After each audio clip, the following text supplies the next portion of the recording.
I just saw the 2008 semi-crime drama Gran Torino, directed and starring Clint Eastwood and written by Nick Schenk, based on a story created by Schenk and Dave Johansen. Gran Torino stars Eastwood as a crotchety, racist old man whose wife just died.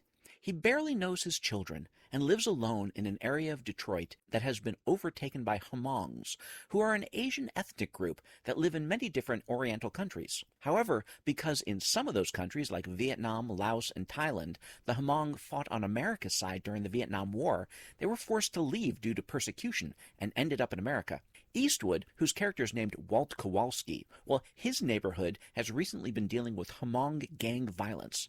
During the movie, Walt's racism is tempered as he becomes friendly with his next-door neighbors after the mother forces the son Tao, played by B. Vang, to work for Walt to make up for the shame caused to the family when Tao tries to steal Walt's 1972 Gran Torino as an initiation into the Hmong gang that he didn't even want to be in to begin with. It's not that easy to show someone, in this case Walt, slowly and more importantly, believably changing his mind during the course of a movie. And that's one of many reasons why I feel this film was so well written. Eastwood really nails his character, and so many scenes were powerful and fraught with emotion.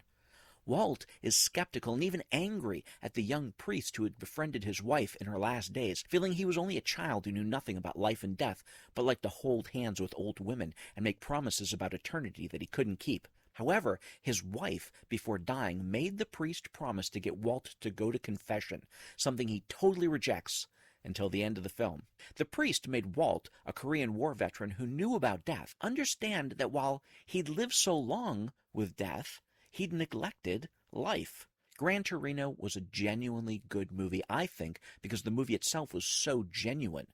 And the ending was heartfelt and emotional. You really see the motivations and sacrifices that different characters make, and they feel meaningful to you.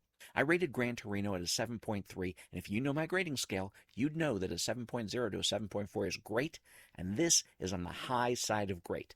A solid recommend. But don't take my word for it. Check it out for yourself and let me know what you think in the comments. Now I gotta run because the next movie I want to see is starting right this minute.